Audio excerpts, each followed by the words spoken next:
2 தீமோத்தேயு 2ஆம் அதிகாரம் 2வது வசனம். 2 தீமோத்தேயு 2:2.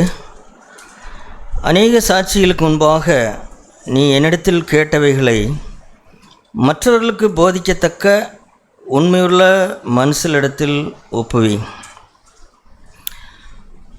பவுல் தன்னுடைய குறிப்பாக இந்த 2 தீமோத்தேயு எழுதின காலம் எது அப்படின்னு கேட்டால், பவுலுடைய கடைசி காலம்.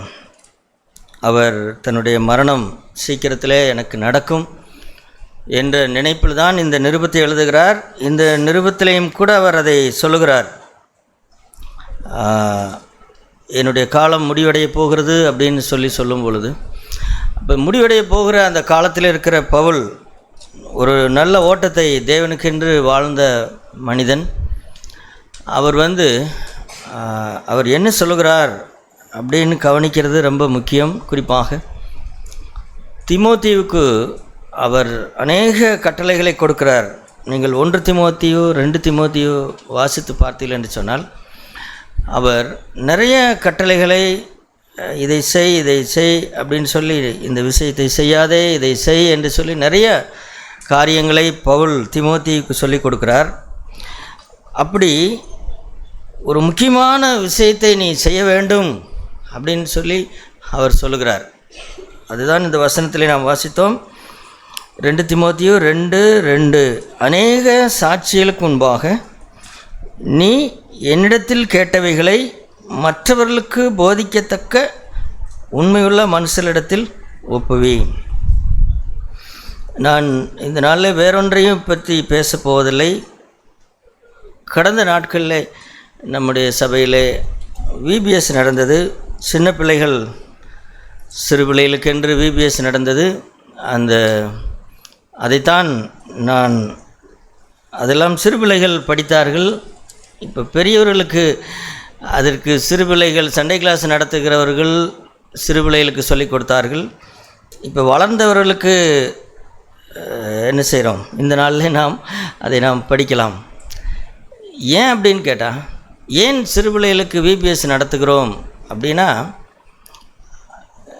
தேவனுடைய காரியம் என்பது சகோதரர்களே, அதாவது நாம் ஒரு பொறுப்பான பிள்ளைகளாய் வளர்ந்துருக்கிறோமா, புத்திரராய் வளர்ந்துருக்கிறோமா அப்படின்னு சொன்னால், நாளுக்கு நாள் என்ன நடக்கும்னு கேட்டால், நம்மை பற்றிதான கவலைகள் எல்லாம் கொஞ்சம் கொஞ்சமாய் குறைந்து விடும். நான், என் மனைவி, என் குடும்பம், என் பிள்ளைகள் அப்படிங்கிற கவலைகள் எல்லாம் குறைந்து போய் அதிகப்படியாக என்ன வரும்னு கேட்டால், தேவனுடைய பாரம் எனக்கு வந்துவிடும். தேவனுடைய காரியம் தான் எனக்கு பொறுப்பாக மாறிவிடும். அப்போது நாம் ஆண்டவரை அறிந்திருக்கிறோம் அல்லது அவருக்குள் வளர்கிறோம் என்பதனுடைய அடையாளம் என்னன்னு கேட்டால், அவருடைய காரியத்திலே கவனம் எடுப்பது, அவருடைய காரியத்திற்காக கவலைப்படுகிறது அப்படிங்கிறதான் முக்கியமான விஷயம். இப்போ நம்முடைய காரியத்தை ஆண்டவர் சொல்லிவிட்டார், அதை குறித்து நீ என்ன செய்யாதே, அதை குறித்து கவலைப்படாதே அப்படின்னு சொல்லிவிட்டார். நீங்கள் அதை நம்புகிறீர்களா சகோதரர்களே?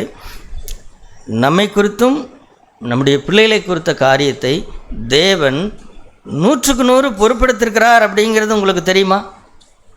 அவ்வளோ உண்மை அது. உங்களுக்கு பழைய ஏற்பாட்டில் ஒரு வசனத்தை காண்பிக்கிறேன். அதை பல தடவை வாசித்திருக்கிறோம். தாவீது எழுதின சங்கீதத்தில் 37வது சங்கீதம், அந்த சங்கீதத்தை பார்த்துவிட்டு இதற்கு வருவோம். 37வது சங்கீதத்தில் ஒரு அருமையான வசனத்தை, அதாவது தாவீது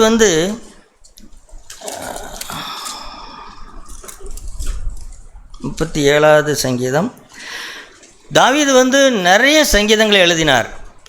அது ஒவ்வொரு வயதிலையும் அவர் எழுதினார். அவர் வாலிபனாக இருந்த காலத்திலே, ஒரு 20 வயதாக இருந்த காலத்திலே சில சங்கீதங்களை எழுதினார்.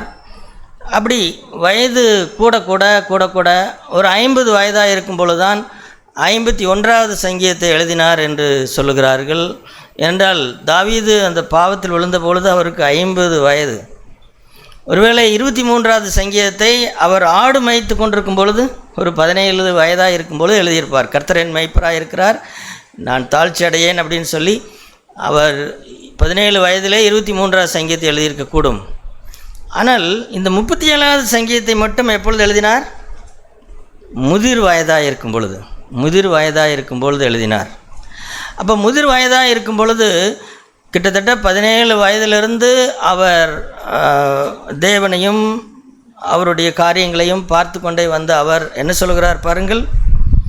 37 சங்கீதம் 25வது வசனம், நான் இளைஞனாயிருந்தேன், முதிர் வயதும் உள்ளவனும் ஆனேன், ஆனாலும் நீதிமான் கைவிடப்பட்டதையும் அவன் சந்ததி அப்பத்துக்கு இறந்து திரிகிறதையும் நான் காணவில்லை. இது ப்ரூவ் பண்ணதுங்க.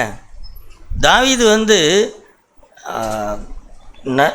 நன்றாக அவன் தன்னுடைய வாழ்க்கையை மட்டும் பார்க்கவில்லை, அவனை சுற்றி வாழ்ந்த அநேக நீதிமான்களுடைய வாழ்க்கையை அவர் பார்த்தார்.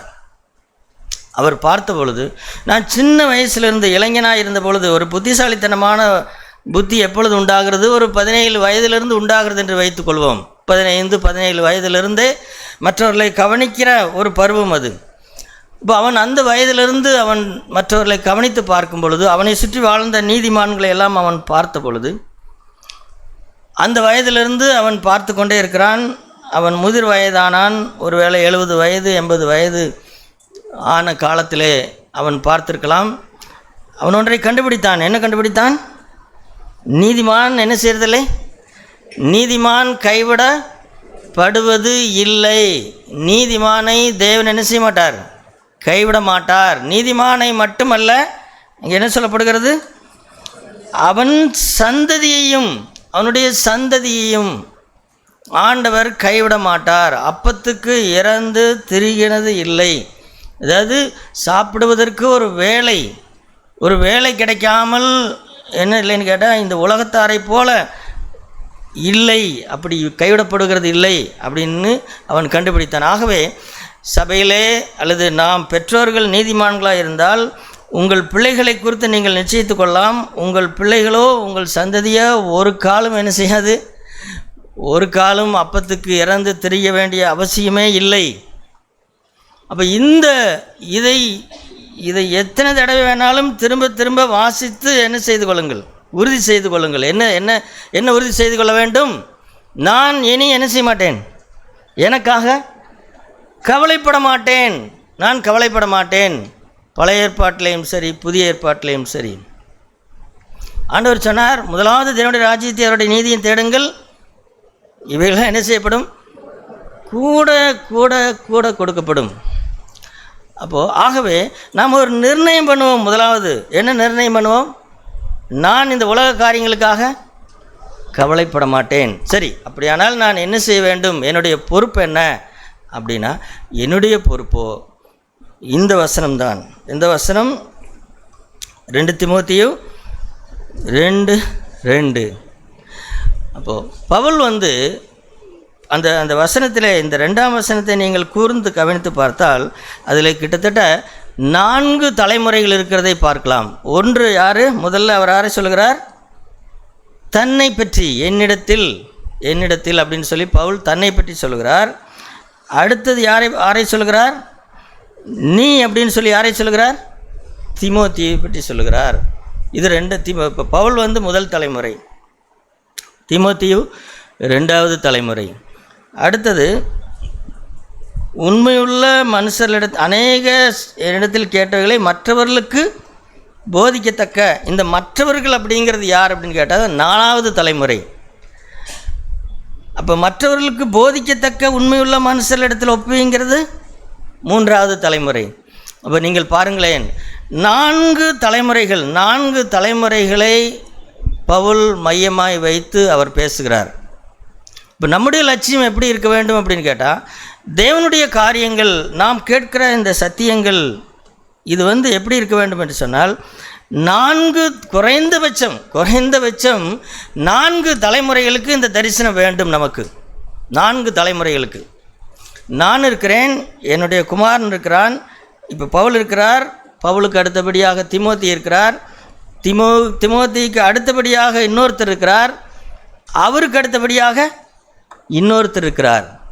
இப்போ 4 தலைமுறைகளை மையமாய் வைத்து தான் பவுல் என்ன செய்கிறார்னா, அவர் தன்னோட ஓட்டத்தை முடிக்கும் பொழுது அவர் அப்படி முடிக்கிறதை பார்க்கிறோம். அப்போ நம்முடைய லட்சியம் என்ன அப்படின்னு கேட்டால், நான் இருக்கிறேன், என்னுடைய குமாரன் இருக்கிறான், அல்லது சபை என்று எடுத்துக்கொள்வோம். சபை ஒரு குடும்பம். சபையில் இருக்கிற நாம் எப்படி இருக்க வேண்டும் என்று சொன்னால், நாம் இப்பொழுது ஒரு 50 வயதில் இருக்கிறவர்கள் ஒரு தலைமுறை என்று வைத்துக்கொள்வோம். ஒரு 25 வயதில் இருக்கிறவர்கள் அடுத்த தலைமுறை. சரி, அதோடு கூட முடிந்து விட்டதான்னு கேட்டால் அதோடு கூட முடியவில்லை. அவர்கள் 50 வயது ஆகும் பொழுது, குறிப்பாக இந்த நிருபத்தை எழுதுகிற இந்த காலகட்டத்தில் தீமோத்தேயுக்கு 45 வயது. பவுலுக்கு கிட்டத்தட்ட 60 வயதுக்கு மேற்பட்டவராக இருந்திருக்கலாம், 60 வயது இருந்திருக்கலாம். தீமோத்தேயுக்கு 45 வயது. இப்போ 45 வயது மனுஷனிடத்தில் தான் சொல்லுகிறார், நீ அடுத்த தலைமுறைக்கு போதிக்கத்தக்க உண்மையுள்ள மனுஷனிடத்தில் ஒப்புவி அப்படின்னு சொல்லி, உனக்கு அடுத்தபடியாக ஒரு 20 வயது அல்லது 25 வயதில் இருக்கிறவர்களுக்கு இதை சொல். எதற்காக சொல்? அவர்கள் எழும்பி அடுத்தவர்களுக்கு, அவர்களுக்கு கீழே வருகிறவர்களுக்கு என்ன செய்யணும்? சொல்ல வேண்டும் அப்படிங்கிறதான். ஆகவே சபை என்றால் என்ன அப்படின்னு கேட்டால், குறைந்தபட்சம் ஒரு 4 தலைமுறையை குறித்ததான ஒரு தரிசனம் வேண்டும் நமக்கு. ஆமாம், 4 தலைமுறையை குறித்ததாவது. என்றால் தேவனுடைய காரியங்கள் சகோதர சொல்லி அது அப்படி நிலைத்து கொண்டே போக வேண்டும். அதற்கு மேலே வருகிறது அடுத்த சந்ததி பார்த்து கொள்ளட்டும். அடுத்த சந்ததி கண்டிப்பாக பார்த்து கொள்வார்கள். நாம் மட்டும் இதை சரியாய் செய்வோம் என்று சொன்னால், அடுத்த 4வது தலைமுறைக்கு அடுத்ததாக 5வது தலைமுறை வரும்பொழுது அவர்கள் பார்த்து கொள்வார்கள். ஆனால் குறைந்தபட்சம் நம்முடைய லட்சியம் என்ன? 4 தலைமுறைகளை குறித்தான லட்சியம் இருக்க வேண்டும்.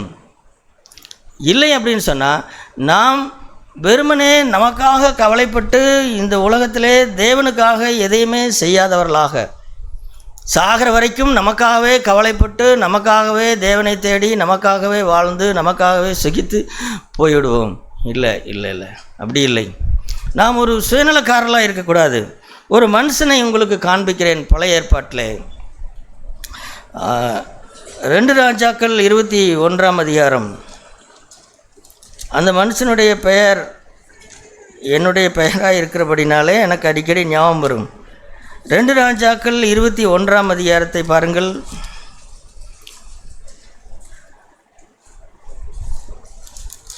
அதில் ஒரு பொன்மொழி, ஒரு பொன்மொழியை போல் ஒரு மனுஷன் பேசுகிறதை பாருங்கள். அது பேசுனது சரியா தப்பான்னு அப்புறம் கண்டுபிடிப்போம். 2 ராஜாக்கள் 21ஆம் அதிகாரம் 19வது வசனத்தை பாருங்கள். 2 ராஜாக்கள் 20ஆம் அதிகாரம் 19வது வசனம். 20ஆம் அதிகாரம் 19வது வசனம். அப்பொழுது எசேக்கியா ஏசாயாவை நோக்கி, நீர் சொன்ன கர்த்தருடைய வார்த்தை நல்லதுதான் என்று சொல்லி என்ன சொல்கிறான்? என் நாட்களிலாவது சமாதானம் உண்மையும் இருக்குமே என்றான். இப்படி சொல்கிறதுங்க என்னங்க பொன்மொழி சொல்கிற மாதிரி இருக்குதா? ரொம்ப பொறுப்பாக பேசுகிற மாதிரி இருக்குதா? சரிங்க, ஆண்டோடைய நாமத்தை குறித்து ரொம்ப அக்கறையோட, சரி என்னமோ நான் வாழ்கிற காலத்துலையாவது நல்லா வாழ்ந்துட்டு போகிறனுங்க, அப்புறம் அவங்க எப்படியோ அப்புறம் நமக்கு என்ன தெரியுதுங்க அப்படின்னு ஏதோ, அதாவது மற்றவங்கள்லாம் எதுவுமே நல்லா இல்லை, நான் இருக்கிற காலத்துலையாவது ஆண்டவருக்காக நான் வாழ்ந்துட்டு போகிறேங்க அப்படின்னு ஏதோ சொல்கிற மாதிரி தெரியுதுன்னு நினைக்கிறீங்களா? இந்த வசனத்தை மட்டும் படித்தா அப்படி தான் தெரியும். ஆனால் அது தவறு. இப்படி சொல்லக்கூடாது, இப்படி சொல்லக்கூடாது. ஏனென்றால் எசேக்கியா செய்த தவறினால்தான் அப்படி நடந்தது. அதற்கு முந்தைய வசனத்தை பாருங்கள். அந்த 16ஆம் வசனத்திலிருந்து 2 ராஜாக்கள் 20ஆம் அதிகாரம் 16ஆம் வசனத்தை பாருங்க, அல்லது 15ஆம் வசனத்திலிருந்து.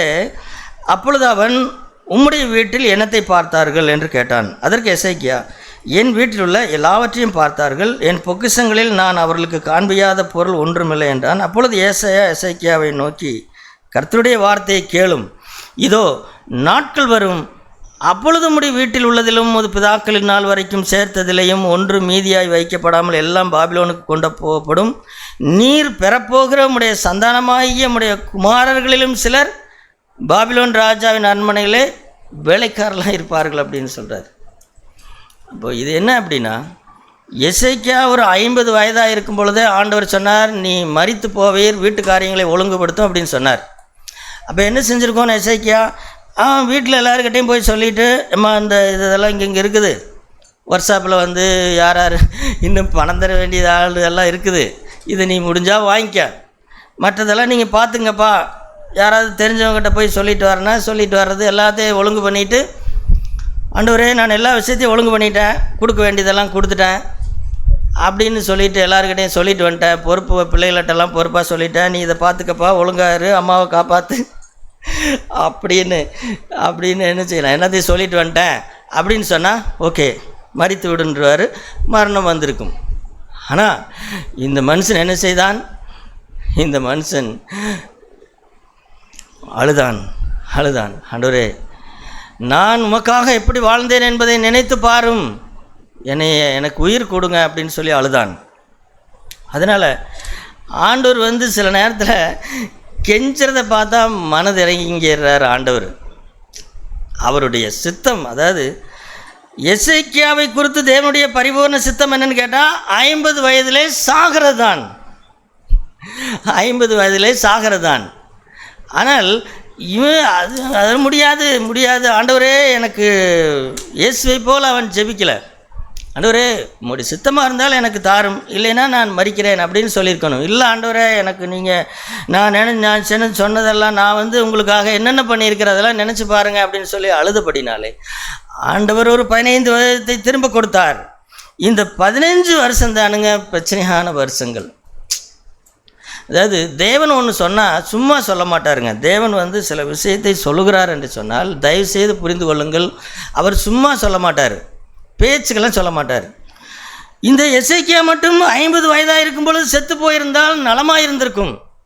ஆனால் அவன் மீதி 15 வருஷம் கேட்டு 15 வருஷம் வாழ்ந்த வாழ்க்கையில் அதற்கப்புறம் அவனுக்கு ஒரு என்ன செய்கிறான்? இங்கே ஏசாயா தீர்க்கதரிசி என்ன சொல்கிறார்? இதோ நாட்கள் வரும் அப்படின்னு சொல்லிட்டு 18ஆம் வசனத்தில் என்ன சொல்கிறார்? நீர் பெறப்போகிற என்னன்னு கேட்டால், இப்போ செத்து போக வேண்டிய நிலைமையில் இருந்தவனுக்கு உயிர் வந்துருச்சு. உயிர் வந்த பிறகு அவனுக்கு என்ன அடுத்து என்ன நடக்குது? ஒரு குழந்தை பிறக்குது. ஒரு குழந்தை பிறக்கும். பிறந்து விட்டதுன்றதில்ல, பிறக்கும். இனிமேல் தான் பிறக்கும். நீ செத்து போயிருந்தா அது என்ன செஞ்சுருக்காது? அது பிறந்திருக்காது. நீ சாகாமல் 15 வருஷம் கேட்டதுனால ஒரு குழந்தை பிறக்கும். அந்த தங்கம், அது ஒரு தங்கம் பிறக்கும். அந்த தங்கம் பண்ணுற வேலை இருக்குதே, அந்த தங்கத்தை ஒழுங்காக வளர்க்கலை. ஏன்னா முதிர் வயதில் பிறந்ததுனாலே செல்லம் கொடுத்து தங்கம்னே வளர்த்து அவன் பண்ண அட்டகாசம் இருக்கிறதே. சகோதரர் சொல்லு, தேவாலயத்திலே அந்நிய தெய்வத்தை கொண்டு யாரும் வைத்ததில்லை. ஆனால் இந்த மனாசே தான் வைத்தான். யார் பெற்ற தங்கம்? இந்த எசேக்கியா பெற்ற தங்கம். எப்பொழுது பெற்றது? செத்துப்போ, சாகு அல்லது சாவு, உனக்கு தேவசித்தத்தின்படி மரணம் வரும் அப்படின்னு சொன்ன பிறகு, அதற்கப்புறம் ஆயுசை கேட்டு வாங்கின பிறகு நடந்தது. சரி நல்லது, குழந்தை பிறந்தாகி விட்டது, அப்புறமா அது கம்மன் இருக்கலாம் அல்லவா?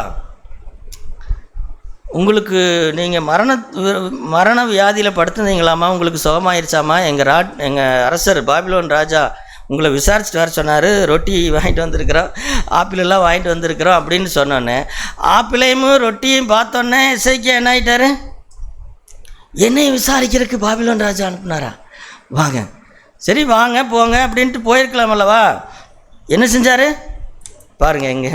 எங்கள் அரண்மனையில் பாருங்கள் எவ்வளோ பொக்கிஷம் இருக்குது, எங்கள் வீட்டில் என்னென்ன பொருள் வாங்கியிருக்கிறேன் பாருங்கள், எத்தனை டன் தங்கம் இருக்குது பாருங்கள், எத்தனை டன் வெள்ளி இருக்குது பாருங்கள் எல்லாம் பாருங்கள். அதான் செஞ்ச தப்பு. அப்போ என்னன்னு கேட்டால், எசேக்கியா தனக்கு செய்யப்பட்ட உபகாரத்திற்கு தக்கதாய் நடவாமல் மன மேட்டிமையானான். இப்போ பெருமை பீத்திக்கிற நேரமா அது? உங்கள்கிட்ட என்ன ஒரு ஏப்பா, நீ வியாதியில் சாக கிடந்த, ஆண்டவர் உயிர் கொடுத்துருக்கிறாரு, அதை மட்டும் பேச உன்னை யார் இதெல்லாம் காமிக்க சொன்னது? சகோதர சொல்ல, அந்த அன்னைக்கு பார்த்துட்டு போனவனுக்கு தான். யார்? பாபிலோன் ராஜாக்கள். அந்த அன்னைக்கு இவன் அங்கே போய் சொல்லிட்டான், இங்கே பாருங்கள், எருசலேமில் என்ன இருக்குது? இத்தனை டன் தங்கம் இருக்குது, இத்தனை டன் வெள்ளி இருக்குது. ஒரு நாளில் நாம் படையெடுத்து போனோம்னா என்ன செய்யும்? அதெல்லாம் நம்மளுக்கு கிடைக்கும் அப்பொழுதுன்னு அப்படின்னு போட்டு வச்சது தான். அதுதான் ஏசாயா சொல்கிறார், ஒரு நாள் வரும், இதோ நாட்கள் வரும். நீ எதுக்கப்பா அதை காமிச்ச? எதுக்கு நீ காமிச்ச? உன்னுடைய பிள்ளைகள், உன்னுடைய தேசம் கெட்டு போவதற்கு நீயே காரணமாயிட்டிய அப்படின்னு சொன்னால், அங்கே பொன்மொழி அண்ணன் என்ன சொல்கிறாரு? ஐயோ சாரி நான் இப்படி செஞ்சிடக்கூடாது, என்னை மன்னிச்சிருங்க அப்படின்னு அல்லவா சொல்லணும். அதை விட்டு போட்டு என்ன சொல்கிறாரு? நம்ம என்ன வாசித்தோம்? என் நாட்களிலாவது நீர் சொன்ன கர்த்தருடைய வார்த்தை நல்லது தான். என்ன நல்லது? சொல்லப்படுகிற எல்லா வார்த்தையும் நல்லதா? நல்லது இல்லை. ஐயோ, என்னை குறித்து இப்படி சொல்லக்கூடாதே, என்னுடைய குடும்பத்தை குறித்து இப்படி சொல்லக்கூடாதே, என்னுடைய சபையை குறித்து இப்படி சொல்லப்படக்கூடாது. என்ன நல்லது கிடையாது. அவன் தன்னுடைய தப்பை ஒத்துக்கவும் இல்லை, தாழ்த்தவும் இல்லை. அவன் என் நாட்களாவது அப்படின்னு சொல்லி. அப்போ ஆனால் சகோதரர் சொல்ல, இந்த மாதிரி என்ன செய்ய, இது ஒரு உதாரணத்திற்காகத்தான் எசேக்கியாவுடைய காரியத்தை சொல்லுகிறேன். இந்த மாதிரி நம்முடைய வாழ்க்கை ஆகிவிடக்கூடாது. என்னமோ தெரியலைங்க, என்னுடைய பையனெல்லாம் என்னை மாதிரி ஆண்டவரை பின்பற்றுவான்னு எனக்கு தெரியலைங்க, நானாவது என்னை ரட்சித்த ஆண்டவருக்கு நானாவது இருக்கணுங்களே, அது போதாதுங்களா இப்போ அப்படின்னா அது கேட்குறதுக்கு நல்லா தான் இருக்கும். ஆனால் அது சரியல்ல. தயவுசெய்து அப்படி நீங்கள் நினைத்து கொள்ளாதிருங்கள். ஏதோ நான் நல்லா இருக்கணுங்க, நீ பசங்க பிள்ளைகள்லாம் எப்படியோ அது நீ அவங்க பெரியங்க, நம்ம அப்படின்னா அது பொறுப்பில்லாத பேச்சு. அது ஆண்டுடைய நாமத்தை குறித்து அக்கறை இல்லாத பேச்சு. அது மற்ற விஷயத்தில் அப்படி நீ பேசு பார்க்கலாம். மற்ற விஷயத்தில் நீ பேசு. ஏதோ வேலைக்கு போகிறனுங்க, இன்றைக்கி ஏதோ 50 ரூபா கிடச்சிதுங்க போதுங்க அப்படின்ட்டு எப்போ அது பேசு. அல்லது என்னுடைய பிள்ளைகளுடைய படிப்பு விஷயத்தை குறித்து அப்படி பேசு இல்லையே. அதிலெல்லாம் அப்படி பேசுறது இல்லையே, அதெல்லாம் அப்படி பேசுறது இல்லையே. இல்லை, அப்போது என்னென்ன ஒரே கருத்து, ஆண்டுடைய நாமத்தை குறித்து ஆண்டுடைய காரியங்களை குறித்து நமக்கு என்ன இல்லை, நமக்கு அக்கறை இல்லை. நாம் கவலைப்படுகிறது, அதுவும் சில பெற்றோர்கள் அதான் பக்கா சுயநலக்காரர்களாக இருக்கிறார்கள். இந்த எசேக்கியாவை போல என்ன சுயநலம்னா, என்னை குறித்து தப்பு சொல்லிடக்கூடாதுங்க, நான் சரிங்க, பையன் சரியில்லைங்க, அவனால் என்னோடய பேரும் கெட்டு போகுதுங்க அப்படின்னு. அதாவது மோசமான நிர்பந்தமான நிலைமையிலே கூட தன்னை பற்றி தான் கவலைப்படுகிறார்கள். தன்னுடைய சொந்த பிள்ளையின் மூலமாக கூட தன்னோட பேர் கெட்டு போயிடக்கூடாது அப்படின்னு அந்த விஷயத்துலேயும் தன்னைத்தான் ஞாபகப்படுத்த. ஒரு ஒரு ஒரு தகப்பன், ஒரு தாய் தன்னுடைய பையன் சரியாக நடக்கவில்லைன்னு கேட்டால் மன்னிப்பு கேட்க வேண்டியது இல்லையா? பிரதர் சாரி பிரதர், என்னுடைய பையன் செஞ்சதுக்கு மன்னிச்சிருங்க அப்படின்னு கேட்குறது இல்லையா? உன்னால் என்னோடய பேரும் கெட்டு போகுது அப்படின்னு சொன்னால் இதெல்லாம் இது என்னதுன்னு கேட்டால், நாம் பெற்றோராக இருக்கிறக்கே லாய்க்கு இல்லைங்கிறேன். நம்மளுக்கு யார் கல்யாணம் பண்ணி வச்சது, நமக்கு எது குழந்தை பிறந்தது? ஏன்னா நாம் இன்னமும் நம்மை அதிகமாக நேசிக்கிறோம், நாம் பொறுப்பானவர்களாக இல்லை. குடும்ப பொறுப்பே நம்மளுக்கு கிடையாது. ஆனால் அப்புறம் ஆகவே அருமையான சகோதரர், இல்லை என்னுடைய மனைவி தவறு செய்தால் அதற்கு நான் மன்னிப்பு கேட்க வேண்டும். என்னுடைய பிள்ளைகள் தவறு செய்தால் நான் மன்னிப்பு கேட்க வேண்டும். எது நிமித்தம் மன்னிப்பு கேட்கிறேன்? என்னுடைய குடும்பத்து நிமித்தம் தேவனுடைய நாமம் தூசிக்கப்படக்கூடாது, தேவனுடைய காரியம் கெட்டு போய்விடக்கூடாது. நானும் என் வீட்டாருமோ என்றால் கர்த்தரை சேவிப்போம் அப்படின்னு இல்லவா இருக்க வேண்டும். ஆனால் என் பிள்ளைகளாலே என்னோட பேர் கெட்டு போகுதுன்னு சொல்லி சொல்ல இதால் என்னால் ஜீர்ணிக்க முடியல இந்த விஷயத்தை. ஒரு தகப்பன், ஒரு தாய் தன் பிள்ளைகளை குறித்து, பிள்ளைகளுக்காகவே தன்னுடைய பெயர் கெட்டு போகிறதை பற்றி அவர்கள் அதை ஏற்றுக்கொள்ள மனதில்லை அப்படின்னு சொன்னால் இது எந்த விதத்தில் சேர்த்தி இல்லை. நாம் மனம் திரும்பணும் நாம் மனம் திரும்பணும். நாம் எப்பொழுது அந்த மோசையை போல வாழ்கிறது? மோசே என்ன சொன்னான்? ஆண்டவரே, இந்த ஜனங்களுடைய பாவத்தை மன்னித்தரலும் இல்லை என்றால் என்னுடைய பெயரை ஜீவ புஸ்தகத்திலிருந்து என்ன செய்துவிடும், கிறுக்கி போட்டுவிடும். என் பெயரை ஜீவ புஸ்தகத்திலிருந்து, ஒரு மனுஷனுடைய பெயர் ஜீவ புஸ்தகத்திலிருந்து கிறுக்கி போட்டால் அவனுக்கு என்ன நடக்கும் தெரியுமா? என்ன நடக்கும்? அவன் நேராக நரகத்துக்கு போவான். அதே சும்மா பேச்சுக்கெல்லாம் சொல்கிற வார்த்தையல்ல. ஒரு மனுஷனுடைய பெயர் ஜீவ புஸ்தகத்திலிருந்து கிறுக்கி போடப்பட்டால் அந்த மனுஷனுடைய கதி என்னன்னு கேட்டால் அவன் நரகத்துக்கு போவதுதான் கதி. அப்போது நான் நரகத்திற்கு வேணாலும் போக தயார், ஆனால் என்னுடைய பிள்ளைகளை காப்பாற்றுங்க, பிள்ளைகள் மேல் இரக்கமாயிருங்க, பிள்ளைகளுக்காக நான் மன்னிப்பு கேட்கிறேன் அப்படின்னு வரணும் அல்லவா? அருமையான சகோதரர் சொல்லு. ஆகவே நாம் திரும்ப அந்த வசனத்துக்கு வருவோம். அங்கே பவுல் யாரிடத்தில் ஒப்புவிக்க சொல்கிறார்? நமக்கு தெரியும். முதலாவது பவுலும் கூட தன்னை பற்றி இந்த விபிஎஸ்னுடைய தலைப்பு என்ன? உண்மையாய் இரு. இப்போ பவுல் தன்னை பற்றி என்ன சொல்கிறார் பாருங்கள். பவுலுக்கும் கூட ஊழியம் என்பது சும்மா கிடைக்கல சகோதர சொல்ல. 1 தீமோத்தேயு 1ஆம் அதிகாரம் 12வது வசனத்தை பாருங்கள். 1 தீமோத்தேயு 1:12, என்னை பலப்படுத்துகிற நம்முடைய கர்த்தராகிய இயேசு கிறிஸ்து என்னை உண்மையுள்ளவன் என்று எண்ணி இந்த ஊழியத்திற்கு ஏற்படுத்தினபடினால் நான் அவரை ஸ்தோத்தரிக்கிறேன் அப்படிங்கிறார். அப்போது நம்ம நிறைய விசுவாசிகளை கூட்டக்கூடாது சகோதர சொல்லை. நிறைய விசுவாசிகள் வரத்தான் செய்வார்கள், நிறைய ஆத்மாக்கள் ரட்சிக்கப்படத்தான் செய்வார்கள், இல்லை என்று சொல்லவில்லை. ஆனால் ரட்சிக்கப்படுகிற ஒவ்வொருவரும் என்னவாக வேண்டும்? உண்மையுள்ளவர்களாக மாற வேண்டும். அழைக்கப்பட்டவர்கள் அநேகர், தெரிந்து கொள்ளப்பட்டவர்கள் சிலர். அதில் என்ன வாசித்தோம்? அந்த வெளிப்படுத்தின விசேஷத்தில் என்ன எழுதப்பட்டிருக்கிறது? 3 வித்தியாசம், 3 நிலைகளை பாருங்கள். வெளிப்படுத்தின விசேஷம் 17, 16, 14, இவர்கள் ஆட்டுக்குட்டியானவரோட யுத்தம் பண்ணுவார்கள். ஆட்டுக்குட்டியானவர் கர்த்தாதி கர்த்தரும் ராஜாதி ராஜாவுமாய் இருக்கிறபடியால் அவர்களை ஜெயிப்பார். அவரோடு கூட இருக்கிறவர்கள் அழைக்கப்பட்டவர்களும் தெரிந்து கொள்ளப்பட்டவர்களும் உண்மையுள்ளவர்களுமாய் இருக்கிறார்கள். அதாவது ஒரு மனுஷனுடைய கடைசி நிலை அல்லது நம்முடைய லட்சியம் என்ன, நம்முடைய தரிசனம் என்னன்னு கேட்டால், சபைக்கு வருகிற ஒவ்வொருவரும் வெறும் அழைப்பிலே மகிழக்கூடாது, வெறும் தெரிந்து கொள்ளுதலே மகிழக்கூடாது. மாறாக அவர்கள் அத்தனை பேரும் உண்மையுள்ளவர்களாக மாற வேண்டும். உண்மை உள்ளவர்களை, உண்மையுள்ள சாட்சி, எனக்கு உண்மையுள்ள சாட்சி ஆகிய அந்திப்பா அப்படின்னு சொல்லி வெளிப்படுத்தின விசேஷத்தில் வாசிக்கிறோம்.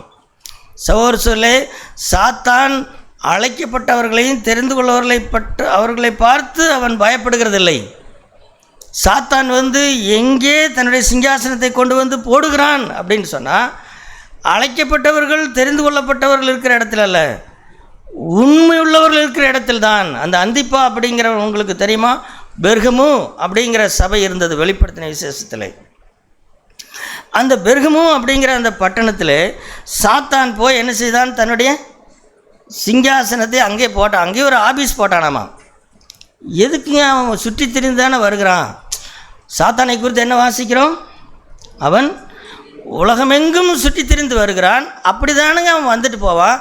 அப்படி வந்துட்டு போகிறவன் எதுக்குங்க ஒரு ஊரில் ஆபீஸ் போடுறான்? எதுக்கு ஆபீஸ் போடுறான்னா, அங்கே ஒரு பிரச்சனைக்குரிய, பிசாசுக்கு பிரச்சனைக்குரிய ஒரு இராணுவத்தை ஏன் கொண்டே ஒரு காஷ்மீர் எல்லையில் ஒரு இடத்துல கொண்டே இறக்குறாங்க அப்படின்னு சொன்னால், அங்கே தான் பிரச்சனைக்குரிய இடம் இருக்கிறது.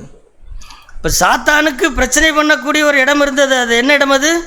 அல்லது என்ன சபை அது? அந்த வசனத்தை பாருங்கள். 1 வெளிப்படுத்தின விசேஷம்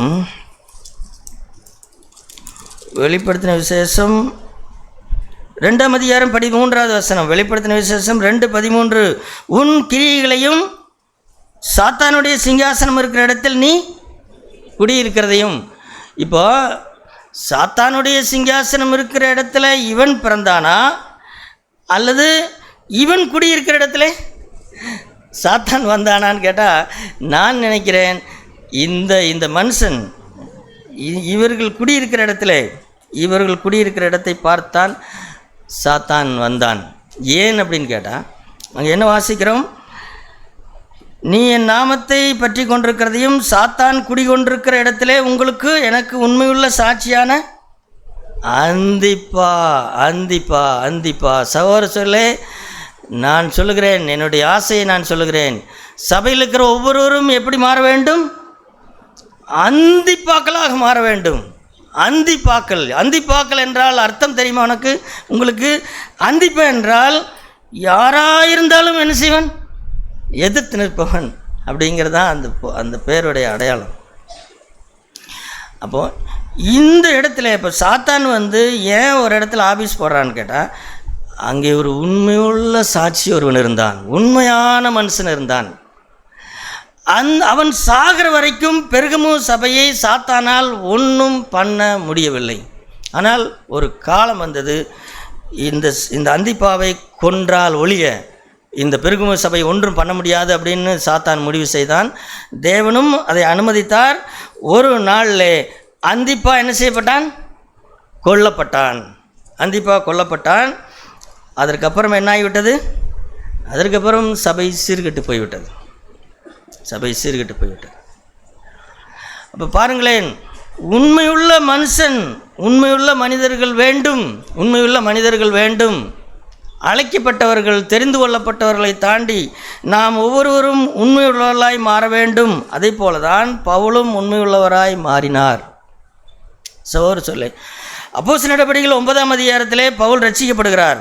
அவர் ஊழியத்திற்கென்று, விசேஷமாக ஊழியத்திற்கென்று அழைக்கப்படுவதோ அப்போஸ்தலர் நடபடிகள் 13ஆம் அதிகாரம்.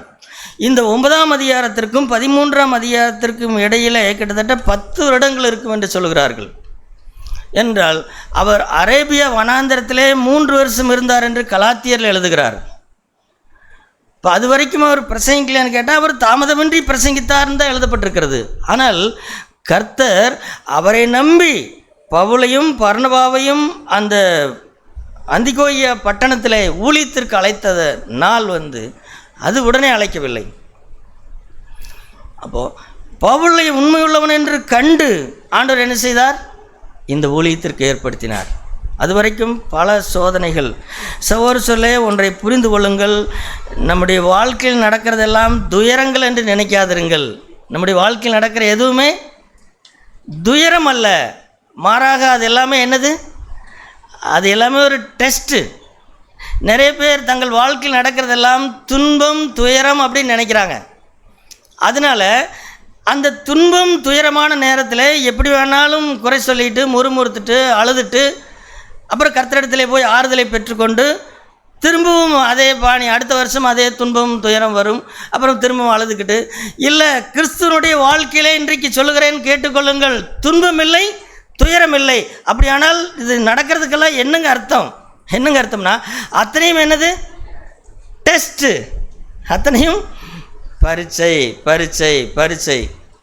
நன்றாக புரிந்து கொள்ளுங்கள். இன்று முழு கிறிஸ்து உலகம் வேறொரு மாதிரி போதிக்கிறது. நம்முடைய வாழ்க்கையில் நடக்கிற அத்தனையும் துன்பங்கள், துயரங்கள் என்று போதிக்கிறது. ஆனால் உண்மையாக சொல்லப்போனால் அத்தனையும் டெஸ்ட் தான். இதை நான் என்னுடைய வாழ்க்கையில் பார்த்தான் சொல்லுகிறேன். இல்லை, என்னுடைய வாழ்க்கையில் நடக்கிற அத்தனையும் டெஸ்ட்டு தான். நாளைக்கு நான் ஒர்க் ஷாப்புக்கு போனால் நாளைக்கு ஏதோ ஒரு பிரச்சனை காத்திருக்கும்.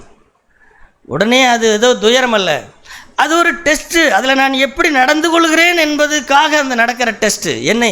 அப்போ இன்னொரு விதத்திலே சொல்ல போனால், நான் உண்மையுள்ளவனாய் மாறுவதற்கு அது என்னது? துக்கத்திலே, துன்பத்திலே, வறுமையிலே, கஷ்டத்திலே, ஏமாற்றுதலிலே, இதுக்கெல்லாம் அழுகிறதா? அழுக வேண்டாம், அது உனக்கு டெஸ்ட்டு. நீ டெஸ்ட் எழுதிட்டு வா, பரீட்சை எழுதிட்டு வா. நீங்கள் சொல்லுங்களேன், நம்முடைய பிள்ளைகளை 5 வயதாக இருக்கும் பொழுது படிக்க வைக்கிறோம். ஒரு 25 வயது பிஹெச்டி முடிக்கும் பொழுது ஒரு 27-28 வயது ஆகிறது என்று வைத்துக்கொள்வோம். இத்தனை ஆண்டுகள், இத்தனை வருஷங்களும் அவர்களுக்குள் நடக்கிற, அவர்கள் ஒவ்வொரு வருஷம் வந்து அழுதா நீங்கள் என்ன சொல்லுவீங்க? சொல்லுங்களேன் அன்பான பெற்றோர்கள். தங்கம், நீ உன் கண்ணிலிருந்து கண்ணீர் வரலாமா? அதனால் அடுத்த வருஷம் நீ பள்ளிக்கூடம் போக வேண்டாம். அந்த வாத்தியார் அவன் பேசுவான், நீ வந்து உன்னை அவன் பேசுவானா? நீ ராஜா வீட்டு கண்ணுக்குட்டி, நீ இந்த வருஷத்துக்கு பள்ளிக்கூடம் போக வேண்டாம், நீ ஆடுமை அப்படின்னு யாராவது சொல்லுமா? ஆனால் இப்படி கிறிஸ்தவர்கள் சொல்லிக் கொடுக்கிறார்கள். கர்த்தரை பரீட்சை பார்க்கிறார்கள். உன்னை பாதிப்புள்ளாக்குகிற இந்த பக்கத்து வீட்டுக்காரன் இயேசுவின் நாமத்தினாலே மடிந்து போவானா? அப்படின்னா ஏப்பா, டெஸ்ட் வேணுமல்லவா? டெஸ்ட் வேண்டும். 27 வயது வரைக்கும், 5 வயதிலிருந்து 27 வயது வரைக்கும் ஒவ்வொரு அப்போ அந்த வயதுக்குள்ளாக நடக்கிறதெல்லாம் என்ன துன்பம் நினைக்கிறீங்களா, துயரம் நினைக்கிறீங்களா? நீங்கள் சொல்லுங்கள், பெற்றோர்கள் சொல்லுங்கள். பிள்ளைகள் அப்படி நினைப்பார்கள், ஐயோ எனக்கு ஏன் இந்த பரீட்சை வருது, என்னை ஏன் படிக்க வைக்கிறாங்க, என்னை ஏன் பள்ளிக்கூடம் போக சொல்கிறாங்க, எனக்கு ஏன் இந்த தேர்வு வருது, போதாக்கு வரைக்கும் நீட்டு தேர்வு வேறு வருது அப்படின்னு பிள்ளைகள் நினைக்கலாம். ஆனால் பெற்றோர்கள் என்ன நினைக்கிறீர்கள்? நீட் தேர்வாக இருந்தாலும் நீ எழுது, உடனே சும்மா விட போகிறதில்ல. அப்போ இதையெல்லாம் பிள்ளை பார்க்கிற கோணம் வேறு, பெற்றோர்கள் பார்க்கிற கோணம் வேறு. பெற்றோர்கள் என்ன துன்பம் துயரமான பார்க்குறாங்க? இல்லை, துன்பம் துயரம்னு பார்த்தா பெற்றோர்கள் என்ன செய்ய மாட்டார்கள்? அனுப்ப மாட்டார்களே. நீ வீட்டில் இரு தங்கம், வீட்டில் இரு அப்படின்னு சொல்லுவோமா இல்லையா? ஏன் சொல்லுகிறது இல்லை? ஏனென்றால் இவையெல்லாம் டெஸ்ட்டு தான். நீ பரீட்சையில் பாஸ் ஆனீன்னா நீ என்ன செய்துவிடுவாய்? மேலே போய்விடுவாய். ஆனால் கிறிஸ்து வாழ்க்கை மட்டும் ஏன் துன்பம் துயரம் என்று சொல்லுகிறோம் பாருங்களேன். அப்போ இதில் என்னென்னா, ஒரு பாடத்தில் கூட நீ பாஸ் ஆகக்கூடாது. ஃபெயில் ஆகு, உன் கண்ணீரை கர்த்தர் துடைப்பார், உன் கண்ணீரை துடைத்துக்கொள் அப்படின்னு சொல்லி எல்லா பாடத்திலையும் முறுமுறுத்து சொல்லி அதுக்கு ஆறுதல் சொல்கிறதுக்கு 2 பேர் வச்சு அவன் ஒரு மார்க்கும் வாங்க போகிறதில்ல, ஒன்றும் ஆக போகிறதில்ல, அவன் உண்மை உள்ளவன் என்று ஆக போகிறதும் கிடையாது. என்னங்க மோசடி இது? சபைகள் அல்லது ஊழியக்காரர்கள் செய்கிற மோசடியை பாருங்கள். இது உலகத்தில் நடக்குதா? உலகத்தில் நடக்கலை. நம்ம பிள்ளைகளுடைய வாழ்க்கையில் நடக்குதா? நம்ம பிள்ளைகளுடைய வாழ்க்கையில் நடக்கிறது இல்லை. பிள்ளைகள் நன்றாய் படித்து மேலே போய் விடுகிறார்களே, ஆனால் ஆவிக்குரிய வாழ்க்கை மட்டும் ஏன் துன்பம் துயரம் என்று சொல்கிறீர்கள்? அதில் பாஸ் பண்ணு அப்படின்னு சொல்ல வேண்டும் அல்லவா? ஆகவே அருமையான சகோதரர்களே, நமக்கு நடக்கிறதெல்லாம் துன்பங்கள் துயரங்கள் அல்ல, அத்தனையும் என்னது? டெஸ்ட். ஆமாம், நான் இன்னைக்கு வரைக்கும் நினைத்து பார்க்கிறேன் சகோதரர்களே, இன்றைக்கும் கூட நினச்சி பார்க்குறேன். ஆண்டவரே, எனக்கு நான் 24 வயதாக இருக்கும் பொழுது என்னுடைய வாலிப காலத்தில் இப்படி நடந்துச்சு. இப்படி நடந்ததில் நான் இப்படி பரீட்சை எழுதியிருந்தா நல்லா இருந்திருக்குமா இல்லையா? இப்போ நினைக்கிறேன் நான். அல்லது என்னுடைய குழந்தை ஒன்று மரித்து போய் ஆஸ்பத்திரியில் கஷ்டப்பட்டு கொண்டிருந்த அந்த நேரத்தில், பணம் இல்லாமல் கஷ்டப்பட்டு கொண்டிருந்த அந்த நேரத்தில் நான் இப்படி நடந்திருந்தால் நலமாக இருக்குமே அப்படின்னா, இப்போ நான் என்ன நினைக்கிறேன்னா, அப்போல்லாம் அவ்வளோ கஷ்டப்பட்டேன், கர்த்தர் என்னை தாங்கினார் அப்படின்னெல்லாம் நான் இப்போ நினச்சி பார்க்குறது கிடையாது. கர்த்தர் தாங்கினார் தான். ஆனால் இந்த மாதிரி சூழ்நிலை எல்லாவற்றிலையும் நான் உண்மை உள்ளவனாக இருந்து முறுமுறுக்காமல் கவலைப்படாமல் இருந்திருக்கணுமே, இப்போ நினச்சி வருத்தப்படுறனே. அப்படி இருந்திருந்தால் இன்னைக்கு பிரசங்கிக்கிறதை விட இன்னும் ஆணித்தரமாய் பிரசங்கிப்பேனே, ஆணித்தரமாய் சத்தியத்தை போதிப்பேனே, ஆணித்தரமாய் சவால் விட்டு பேசலாமே. ஆனால் பேச முடியலையே. ஏன்? என்ன காரணம்? டெஸ்ட் என்று நடந்ததையெல்லாம் நீ துன்பம் என்று நினைத்து கொண்டபடினாலே அப்படி ஆனது. இல்லை இல்லை இல்லை இல்லை எல்லா வாலிபர்களுக்கும் சொல்லுகிறேன், தயவு செய்து நீங்கள் உங்களை உண்மையுள்ளவர்களாய் மாற்றுவதற்குத்தான் இந்த சோதனைகளை தவிர அது ஏதோ ஒரு ரோகம் என்று நினைக்காதிருங்கள், அது ஏதோ ஒரு அபசகுணம் என்று நினைக்காதிருங்கள். அப்போது பவுல் 10 வருடம் சோதிக்கப்பட்டார் சகோதரர்களே, 10 வருடம் சோதிக்கப்பட்டார். அதற்கப்புறம் அவருக்கு ஆண்டவர் ஒரு ஊழியத்தை கொடுத்தார். அந்த ஊழியத்தில் அவர் இருக்கும் பொழுதுதான் தீமோத்தேயுவை கண்டுபிடித்தார். தீமோத்தேயுவை சும்மாலாம் பவுல் உடனே அவர் சேர்த்திக்கல. தீமோத்தேயும் பல தடவை பார்த்தார், பல தடவை நாம் பார்க்குற மாதிரியெல்லாம் இல்லை. பவுல் கூரிய கண்களுடையவர். அவருடைய ஆவிக்குரிய கண்களுக்கு இந்த பொக்குகள் எல்லாம் மறைந்து போய்விடும். தீமோத்தேயை கூர்ந்து கவனித்து பார்த்தார். இந்த பையன் தனக்கானதை தேடாத பையன், தன்னுடைய பெயரை தேடாதவன். ஒரு ஊழியத்திலே பிரச்சனை வருகிறது. ஊழிய சகோதரர்களுக்குள்ளே பவுலுடைய குழுவிலே நிறைய பேர் இருந்தார்கள், ஊழியக்காரர்கள். எத்தனையோ பிரச்சனைகள் வந்தது. எல்லாரும் தங்களுடைய பெயரை தேடினார்கள். நான் அப்படி பண்ணலைங்க, அது தீமோத்தி சொன்னார்னா நான் செஞ்சனுங்க அப்படின்னு தங்களுக்கானதைத்தான் தேடுகிறார்களே தவிர தீமோத்தி ஒருத்தன் தான் தேவனுடைய நாமம் மகிமைப்பட வேண்டுமே, என்னுடைய பெயர் கெட்டு போகட்டும், அதை பற்றி கவலை இல்லை, தேவனுடைய நாமம் மகிமைப்படணும், அவருடைய ஊழியம் செய்யப்படணும். எங்கே நடக்க சொல்கிறீங்க? எபேசுக்கு போக சொல்கிறீங்களா? நான் போகிறேன். எனக்கு பயப்படுகிற சுபாவம் தான், நான் பயந்தாங்கொழி தான், இருந்தாலும் நான் போகிறேன் அப்படின்னு சொல்லி போனார். இப்போ தீமோத்தி யார்? இப்போ யார் வரிசை சொல்லுங்கள். பவுல் உண்மையுள்ளவராய் மாறினார். அடுத்தது தீமோத்தி உண்மையுள்ளவராய் மாறினார். இப்போ இப்போ பவுல் என்ன சொல்லுகிறார்? அடுத்தவங்களை கண்டுபிடி அப்படின்னு சொல்கிறார். யாரை கண்டுபிடி? உண்மையுள்ள மனுஷர்களை கண்டுபிடி. அவர்களிடத்திலே இந்த சத்தியங்களை என்ன செய், கொடுத்து அவர்களை என்ன செய், மற்றவர்களுக்கு போதிக்க சொல் அப்படின்னு சொல்லி கொடுக்குறார். உண்மையுள்ள மனுஷரை சகோதர சொல்லே சபையிலே இதுதான் கஷ்டம். உண்மையுள்ள சகோதர சகோதரிகளை இப்போ நாம் வாசித்தோம் அல்லவா, இந்த நீங்கள் பிள்ளைகளிடத்தில் கேட்டிருப்பீர்கள். இதனுடைய தலைப்புகள் என்ன? அந்தரங்கத்திலே உண்மையாயிருப்பது, நமக்கு கொடுக்கப்பட்ட பொறுப்பிலே உண்மையாயிருப்பது, அதிகாரத்துக்கு அடங்கியிருந்து உண்மையாயிருப்பது, நேரத்தை செலவிடுகிறதிலே உண்மையாயிருப்பது, வேதம் வாசிப்பதிலே ஒரு 5 பாடங்களை எடுத்து தான் இந்த பிள்ளைகள் படித்திருக்கிறார்கள். இதெல்லாம் வந்துங்க சண்டே கிளாஸ் பிள்ளைகளுக்குன்னு சொல்கிறீங்களா? இல்லை, பெரியவர்களுக்கு சொல்லிக் கொடுக்குற பாடத்தை தான் சண்டே கிளாஸ் பிள்ளைகளுக்கு சொல்லிக் கொடுக்கிறார்கள். அப்போ பெரியவர்கள் நீங்கள் யோசித்து பாருங்கள், அந்தரங்கத்திலே நான் உண்மையாக இருந்திருக்கிறேனா? நமக்கு கொடுக்கப்பட்ட பொறுப்பிலே, வேலையிலே உண்மையாக இருக்கிறோமா? அல்லது நமக்கு மேலே கொடுக்கப்பட்ட அதிகாரத்திற்கு அடங்கியிருந்து உண்மையாக இருக்கிறோமா?